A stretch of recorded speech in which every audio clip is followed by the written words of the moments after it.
Hi, my name is Marissa Moya, and I researched prenatal PFA exposure and childhood birth defects. An overview of my presentation, I'm going to discuss the risk assessment, introduction, research and discussion, conclusion, and I'm going to list my references.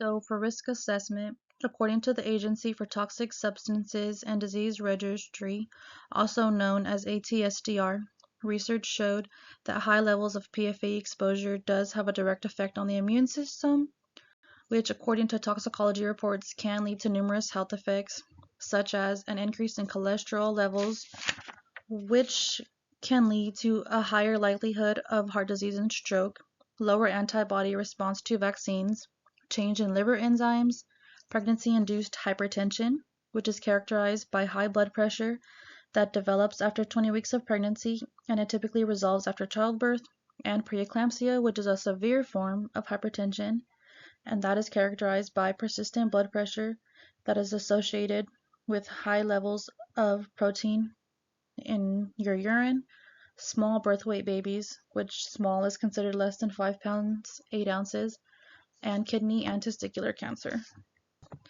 Higher exposure of PFA does lead to more severe health effects, and other factors such as an individual's sensitivity to the exposure and quality access to healthcare are also determining factors of how chemical exposure to PFAs will affect them. PFAs are in the everyday items around us. It can be the water you drink, products you use, such as non-stick cookware, and even the clothes that you wear. There are options for risk reduction and control that are being phased in as a way to help keep the public safe from this type of exposure. The EPA does help a lot with this protection by having established a national drinking water standard, updating guidelines, proposing regulations, and testing for PFAs in various environmental places.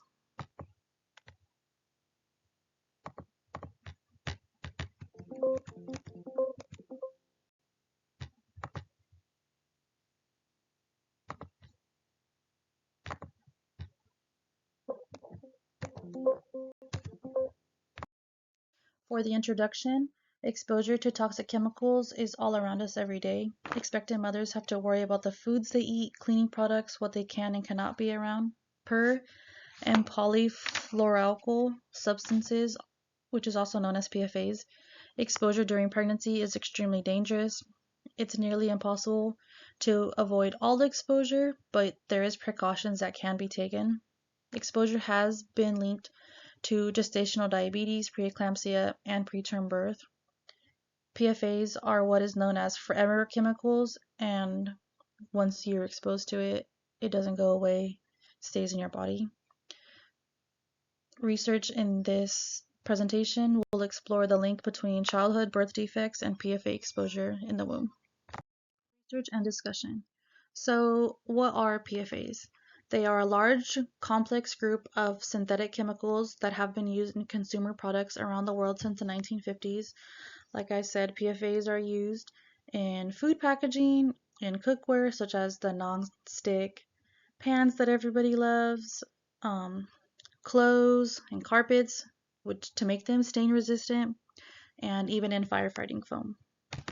Research showed that PFA exposure is in at least 90% of expectant mothers, and there was a correlation between exposure and serious pregnancy complications for the mother, such as hypertension, preeclampsia, and gestational diabetes. Higher exposure of PFA did lead to higher chance of complication, as I had just previously stated, the complications being hypertension, preeclampsia, gestational diabetes. Research and discussion continued in a study that sampled Jewish women only. Their placenta was sampled and they were separated into groups that were pregnant and they had a pregnancy complication, and their control was healthy pregnant women. The results of this study did show that there was no direct result of a pregnancy complication with PFA exposure.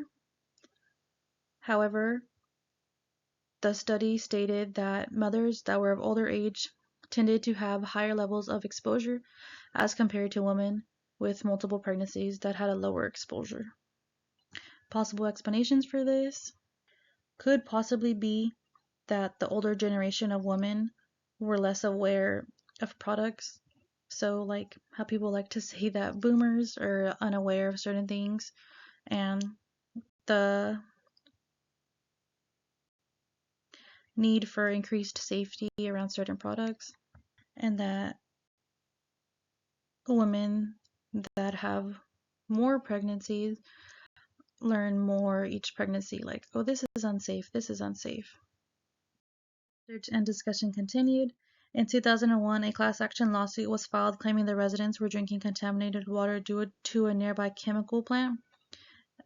In an after study of that exposure, it showed that women that drank the contaminated drinking water, it showed in their blood that there was 5 times more than the national average.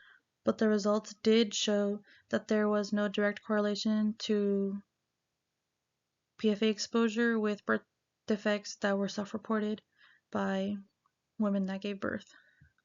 Some women did report having a birth defect, but there wasn't enough conclusive evidence to show that it was due to the PFA exposure that happened.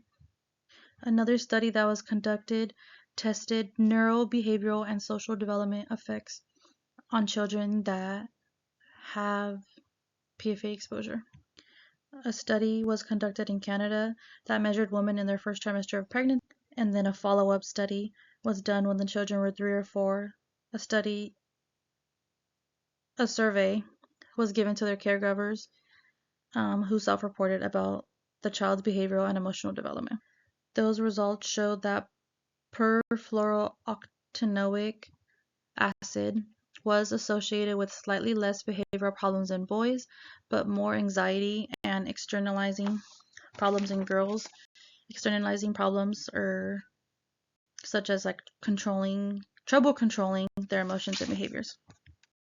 For the conclusion, there was not a direct link on birth defects, such as like physical birth defects, which would be like an eye defect, a nose defect, an oral defect, spina bifida, clubfoot, such as that, and PFA exposure.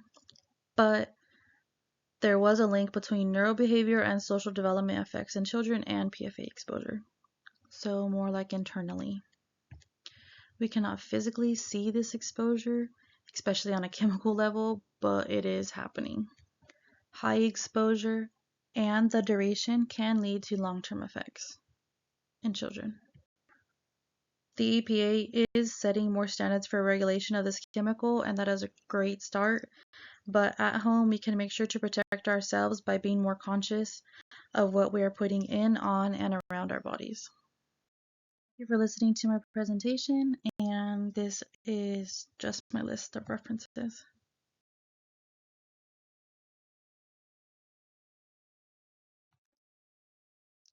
Thank you.